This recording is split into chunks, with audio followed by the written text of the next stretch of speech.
अन्याय के खिलाफ आवाज उठाना राजनीति है तो हम राजनीति कर रहे हैं। शोषण के खिलाफ आवाज उठाना राजनीति है तो राजनीति हम कर रहे हैं। मैं कह रहा हूं इस समय इस देश का जो प्रधानमंत्री है वो कहीं गायब है, नदारद है। जो इस देश में प्रधानमंत्री है वो प्रधानमंत्री नहीं है, वो भारतीय जनता पार्टी का प्रचार मंत्री है। इस देश की लाखों करोड़ बेटियां ऐसी हैं जिनके साथ अन्याय होता है, शोषण होता है। वो सिर्फ इस डर के मारे आवाज नहीं उठाती कहीं उसके घर की बदनामी ना हो जाए, कहीं समाज में उसके माँ बाप का नाम बदनाम ना हो जाए।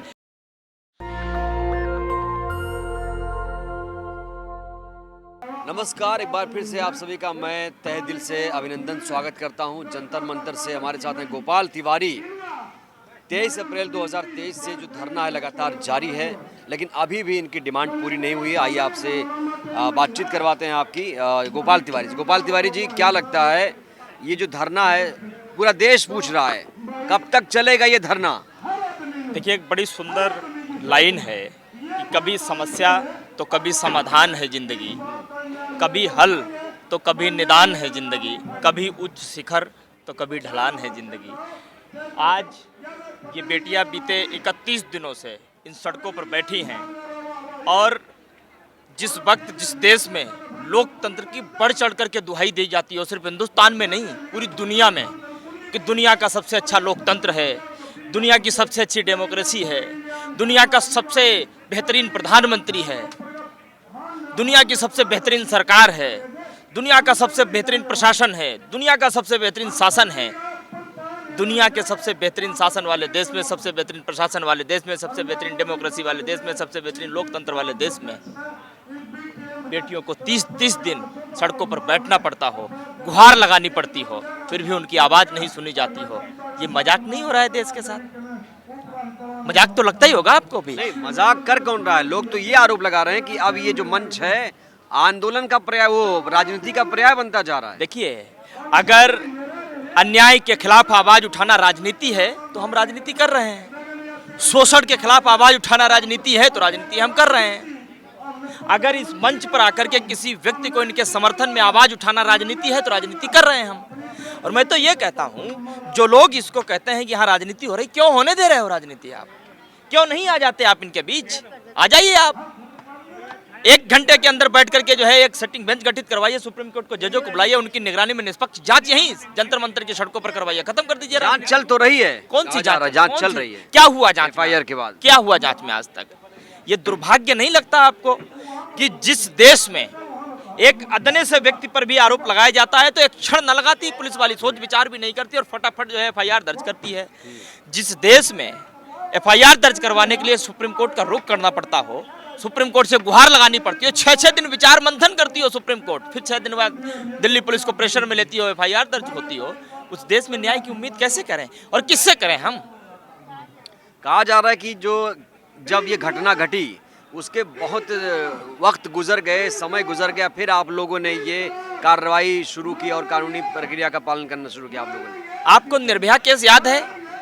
निर्भया केस तो देश के सामने था, पूरी जनता ने पूरी तरीके से उसके छिन्न भिन्न हुए शरीर को देखा था। आरोपियों को सजा कितने दिन के बाद मिली? नंबर 1।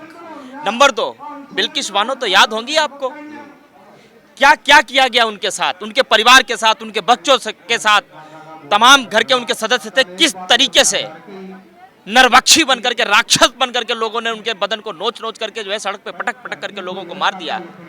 लोग गए थे जेल। क्या हुआ? सरकार ने उन बलात्कारियों को, उन अपराधियों को, उन राक्षसों को न केवल जेल से छुड़ाया, बल्कि हिंदुस्तान की जनता को चिढ़ाने के लिए, ये बताने के लिए कि हम बेटियों के खिलाफ है, उन्हें माले पहनाए गए, उन्हें लड्डू खिलाए गए। क्या बात कर रहे हैं आप? नहीं, बिल्किस बानो के केस को यहाँ से इसको क्यों जोड़ रहे हैं आप? क्यों? वो बेटी नहीं थी? ये बेटी नहीं है। बेटी की कोई जाति नहीं होती, बेटी का कोई धर्म नहीं होता, बेटी किसी प्रदेश की नहीं होती, बेटी इस देश की धरोहर होती है, इस देश की अस्मिता होती है। वो चाहे हिंदुओं की हो, चाहे मुसलमान की हो, चाहे ब्राह्मणों की हो, चाहे दलित की हो, चाहे OBC की हो, बेटी बेटी होती है। और इस चीज को जो बांटने का काम करता है वो हिंदुस्तान का पैरोकार नहीं हो सकता, हिंदुस्तान का दुश्मन है सबसे बड़ा वो।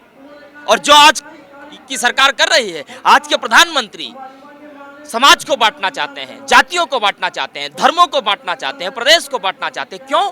सिर्फ वोट के लिए, सिर्फ चुनाव जीतने के लिए, सिर्फ सत्ता की कुर्सी पर बैठे रहने करने के लिए, सत्ता की चाशनी को चाटने के नहीं, लिए। आप लोग प्रधानमंत्री के ऊपर मतलब इतना बड़ा आरोप क्यों लगाते हैं? प्रधानमंत्री का इसमें क्या क्या रोल है?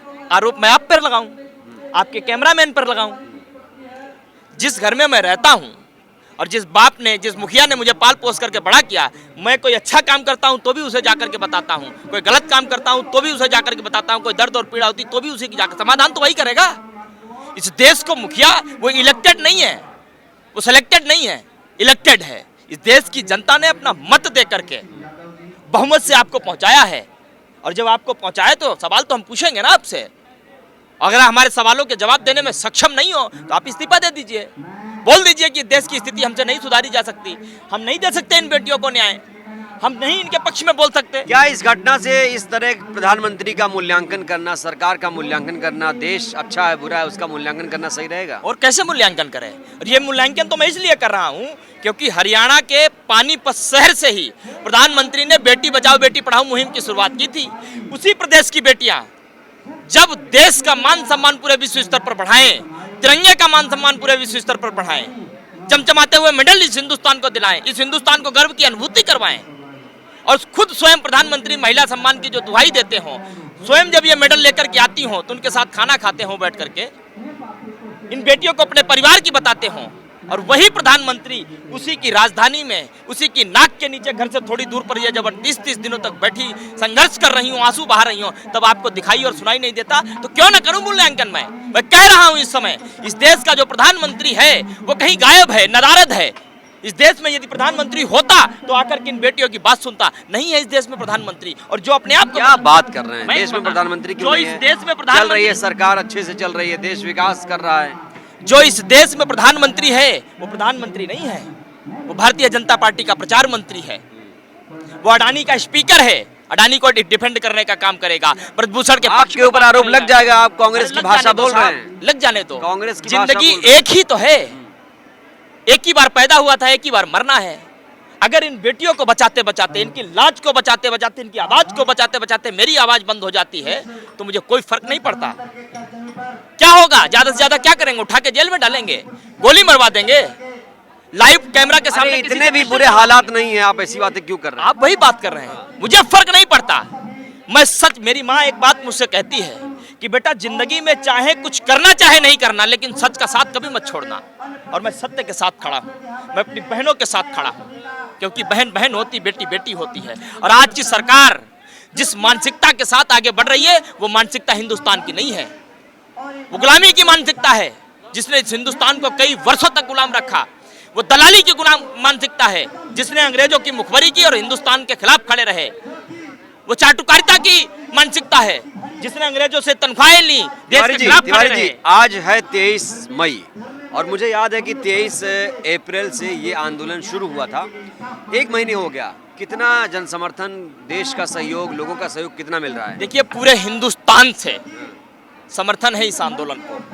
आप देख लीजिए, कई तरीके के गले में गमछे देखे होंगे, कई तरीके के झंडे देखे होंगे, कई तरीके के डंडे देखे होंगे। आपने यहाँ किसानों को भी देखा, आपने यहाँ जवानों को भी देखा, छात्रों को भी देखा, वकीलों को भी देखा, पत्रकारों को भी देखा, हर वर्ग को आपने देखा होगा यहाँ पर समर्थन दिया। और यहाँ बैठ करके हमें शक्ति प्रदर्शन नहीं करना है।